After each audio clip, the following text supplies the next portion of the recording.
Hi, I'm Teja Gerken with Peghead Nation, and I'm excited today to be here in the studio with my good friend Bruce Sexauer, luthier extraordinaire. He's come by before with some of his guitars. We've had a chance to demo some of them. Today he's brought 3 of his guitars. How are you doing, Bruce? I'm doing very well. Excellent. Well, it's always great to see you, and in these weird times we're in, I haven't seen enough of you, so it's a real pleasure to have you here.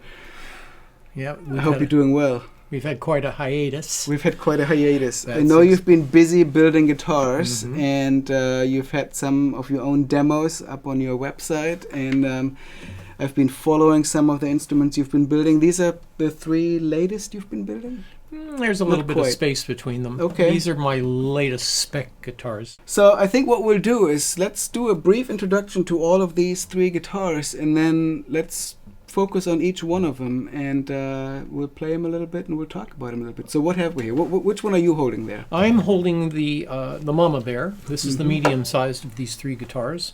This is basically to look at it from the front, not counting the cutaway. This would be a Gibson L00 template, although it's much thinner than any of the L00s I've seen. The Nick Lucas style, they tend to be 5 inches thick, which would be pretty much to my hand here. It's a lot thicker. This guitar, like most of my modern work, is slightly wedged. You can probably see it there. So it's a little bit thicker on the one side than it is on the other, with the goal of slipping under the arm a little more easily. Great. So let's come back to that. The one I'm holding is the biggest of the bunch. Yes, it is. And what model is this? I call that a JB16. JB is my moniker for my fully asymmetrical guitar, which 2 of these 3 are. Right. So that's a JB16. 16 means it's 16 inches wide in the lower bout. Gorgeous. So that's my big gun. Great, gorgeous. And Adirondack and Brazilian rosewood. One, yeah. Yep. And then the smallest of the bunch we have. Yeah, the smaller guitar over here is also Brazilian rosewood. Is also what I call JB, but this is my smaller guitar. This is my couch noodler. Yep. It's intended to be comfortable to play by yourself in the privacy of your own whatever room you favor. Great. And it would be a good traveling guitar as well. It's a bespoke design for me.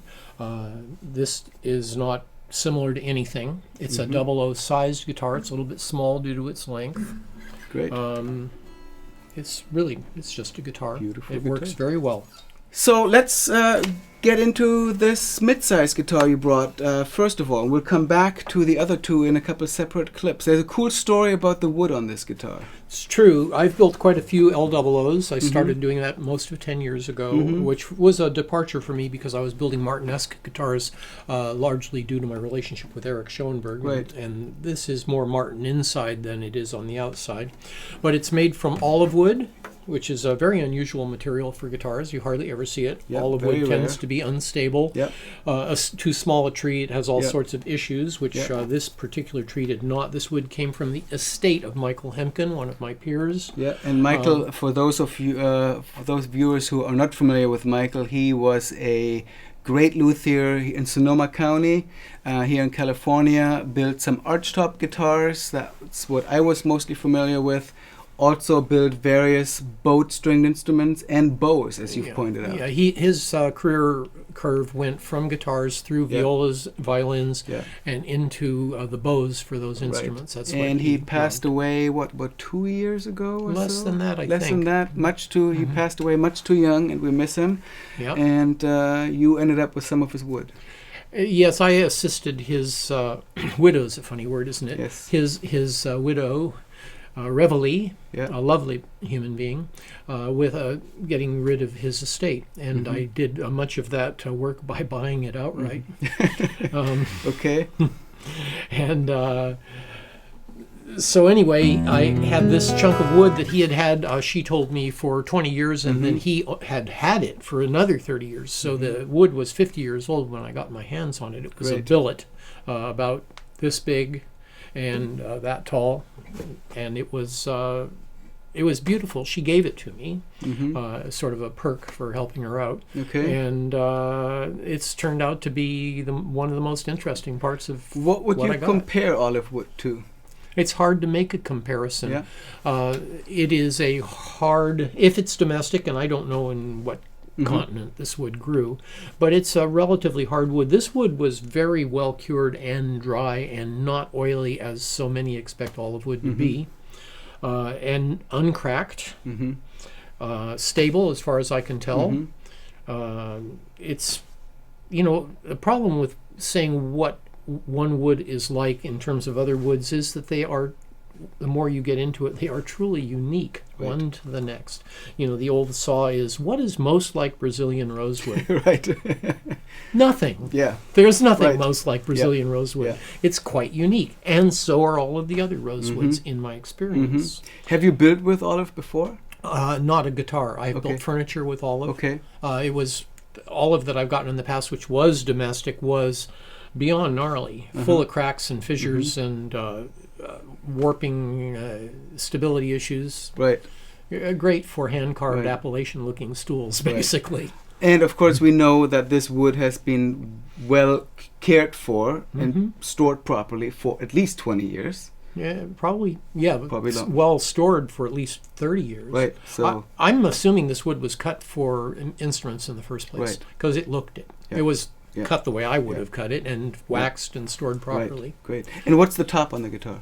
The top on this guitar is came from Martin Gull. It's German spruce. This is a single A top by the standards of Germany 30 to 50 years ago. Yeah, well, things have changed. Yeah, things have changed. So basically, it is a absolutely fantastic, technically fantastic top. I bought a couple of dozen of them from him years ago for something like $20 a piece, and I built quite a few guitars from it, and it is peerless. It is, you know, as long as you don't mind a few little stripes in the grain, boy, is this stuff the good stuff. Yeah. And of course, I charge an arm and a leg for it. No weight. I included it at base price. Okay, good for you. And it has your, well, most of your guitars have your signature style to it. I really like the cutaway shape that you do, which I haven't really seen anyone else do. You've done a lot of multi-scale guitars. This is one of them. All three of these are multi-scales. Yeah. And what do you want to say about that? Well, I've done at least 50 guitars now with this type of multi-scale. This is a more subtle multi-scale than most of my instruments. It's half as much. I call my multi-scale guitars after Jack Brenneman, who broke my nose when I was in high school, making me forever asymmetrical. So so I've acknowledged him by calling these JB for Jack Brenneman. And this is a JB/2, which could be expressed as a fraction. So JB over 2, half the normal length of my half-inch multi-scale, which the other two guitars both are. Right, okay. So I put my bridge in the normal place in the top for this, so I don't have to do anything strange with the body, and all of the weirdness runs up toward the nut, which is only 1/4 of an inch of difference. Right, okay. Yeah. So it's basically, from the guitar player's vantage, it's transparent. Right. So what Bruce is talking about is for those, again, people who haven't been around a lot of multi-scale guitars, there are really different ways to do it, and where you put the straight fret has to do with part of that, and whether you angle the bridge or not, in this case not, impacts where all that falls and what part of the fingerboard the fanning really happens. And we might wonder why a person would go to all that trouble anyway, and what it really is about is having a longer bass string and a shorter treble string in the interest of tonal balance. That's why I do it. Right. Now, people who play in altered tunings can often appreciate it because having that longer bass string means that when you drop it, it's going to have more integrity. Right. And perhaps I'll do that when I do the playing demo in a little bit. So, And of course, that's going to be truer on the full JB rather than the JB2 because... Of course. Yeah. And for me, it just gives me a little bit of a tonal advantage over guitars that don't, because guitars are one of the few stringed instruments with different gauges of strings and different pitches, which are not made as harps, where the bass strings and harps are much longer than the treble strings. And the string manufacturers do attempt to deal with that, but they can only go so far. Right. And it turns out that actually having a bit of the harp built into the guitar, the different length strings, makes an audible tonal difference. Absolutely. Advantageous. Right. Okay. And you have the Shirtler tuners on there, which you've been using for a long time. You don't see a whole lot of people using these. I think they're fantastic tuners myself. Well, in the more vintage-oriented instruments that I build, the ones more Martin-esque, they look wrong. Yeah. So I don't use them, generally speaking, on the guitars which are Martin-centric, Right. which these are not. Right. However, they work Yeah. off the scale better than any of the other cheap, and by cheap I mean under $200 tuners. Right. They just work well.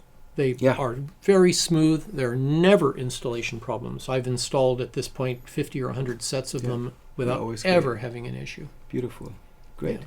Well, why don't we get to having me demo the guitar, playing a little bit on it, and really appreciate you coming in, and we'll get to these other guitars. Beautiful. Awesome. Thank you, you. Bruce.